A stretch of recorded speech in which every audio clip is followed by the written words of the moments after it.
Happy Wednesday. I thought I would show you today my little workstation. This is where I have been talking to you guys. As you see here, I have my daily schedule. I think it's so important that you stick to a schedule every day so that your day is not wasted. So I think we have, I would like you to do math between like 1 and 2:30 every day, because I know you're working on your other subjects earlier in the day. But if you have another time that works for you, that's great. As long as you stay consistent and try to do the same things around the same time every day, just like you're in school.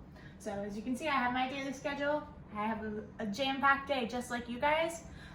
So yeah, stick to your schedule. Also, another thing, I would like to Zoom meet with each and every one of you one-on-one. So please message me a time that works good for you so that we can talk, go over the Teams thing, go over what's expected of you, and also just chat. I miss you guys and I want to talk to you guys. So I privately message each and every one of you. If you've not responded yet, write me back, tell me a time that works for you. As you see, I have a little schedule here of all the times that I can meet with you.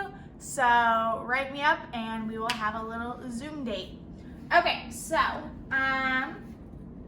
why don't you come on over here, and today we are going to do, sorry, there's an airplane going by, it's very loud. Okay, we are going to do, it's okay, lesson 11.9 today. So if you have not downloaded this worksheet, go ahead and do it. Let me close my laptop and get some more room here. So lesson 11.9, we're going to talk more about volume today, and then I have a special surprise for you guys in tomorrow's lesson. So make sure you do today's lesson before you get to tomorrow's lesson.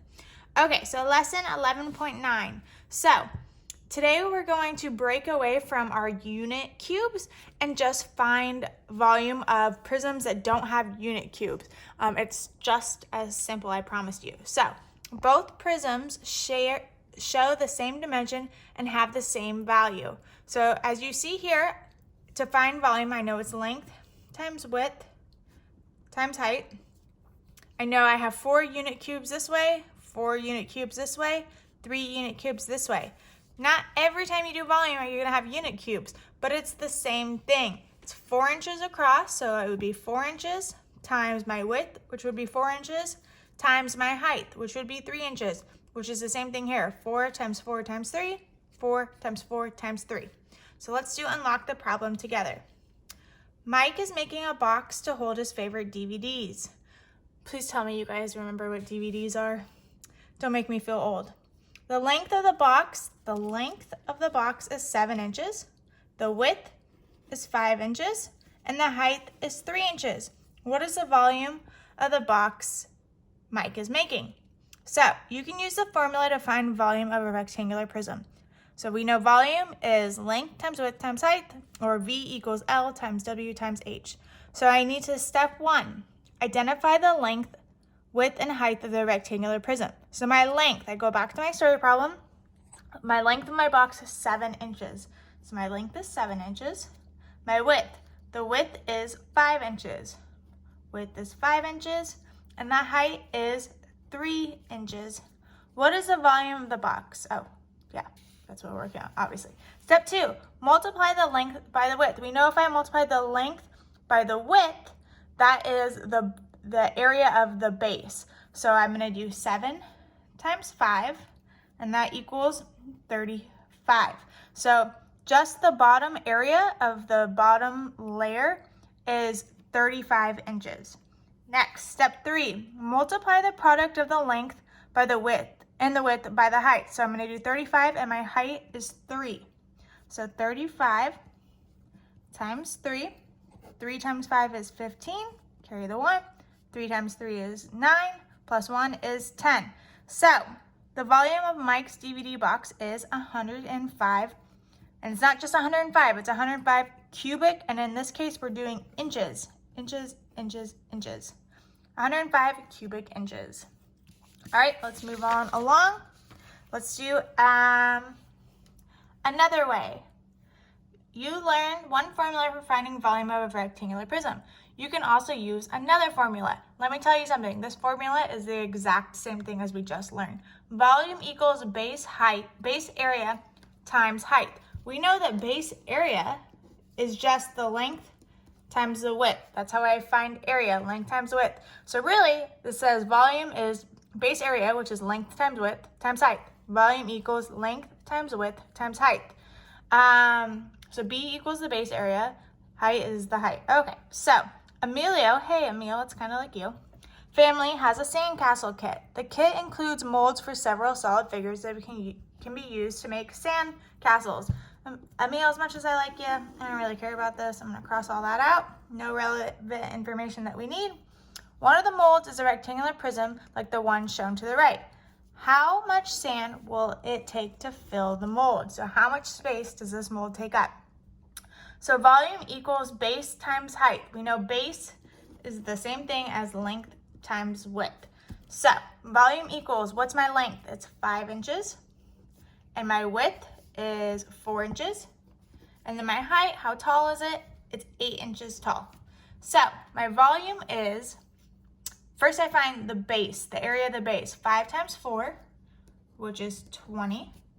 And then I times it by the height, which is 8. 20 times 8, 20 times 8. 8 times 0 is 0. 8 times 2 is 16.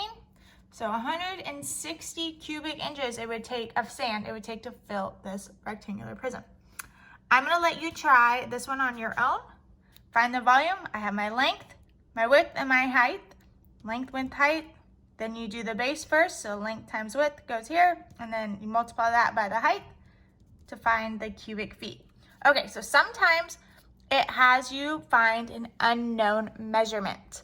So I know my length is 5 centimeters, my width is 4 centimeters, but I don't know what my height is. But altogether, my volume is 60 cubic centimeters.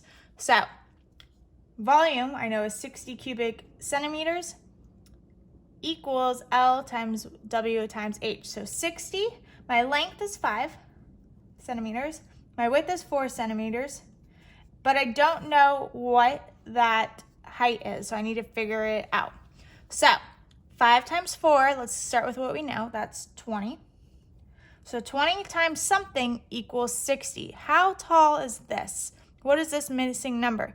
20 times 1 is 20, 20 times 2 is 40, 20 times 3 is 60.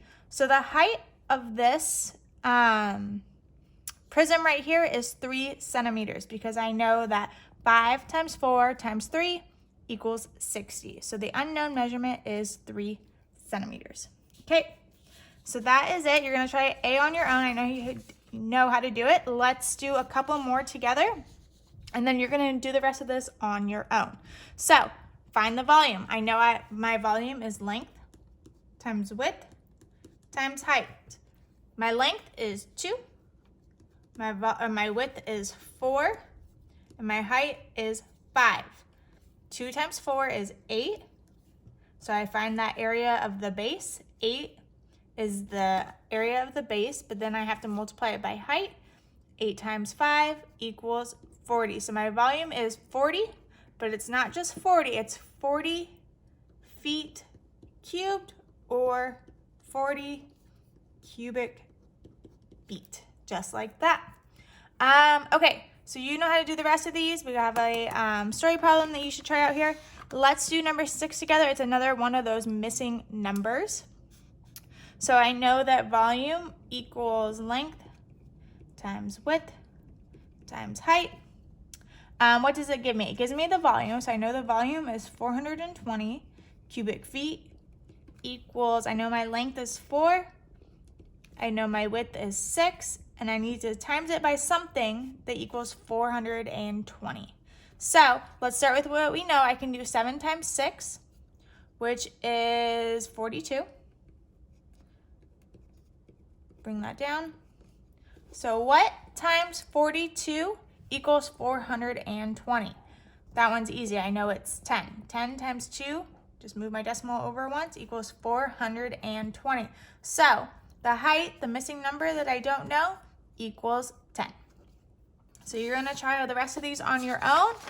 And then let's do one more word problem together, and then you guys got this. So word problems are just as easy or just as simple as if you were to have a 3D box like this. The Jade restaurant has a large aquarium on display in the lobby. Cool, don't care, not relevant, no good information there. The base of the aquarium is 5 feet by 4 feet. So if I were to have a box or an aquarium, oh man, here's my beautiful drawing skills. Here's my aquarium.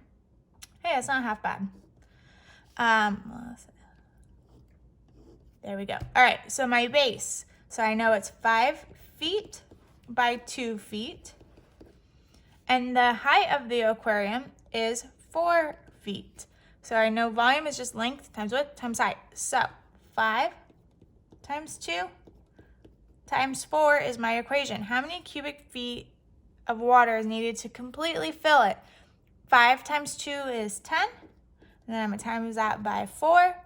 10 times 4 is 40. So my answer is 40 cubic feet. Just like that. So even though it's a word problem, you can draw a picture if you need it. Or I would know just to multiply 5 feet by 2 feet by 4 feet. 5 times 2 times 4 equals 40. So that's it. You guys are going to do the rest of these on your own. And of course, if you keep scrolling down to the bottom of the worksheet, you'll see the answers. Let me know how you did. Send me a short message and let me know how you did on this lesson. Bye.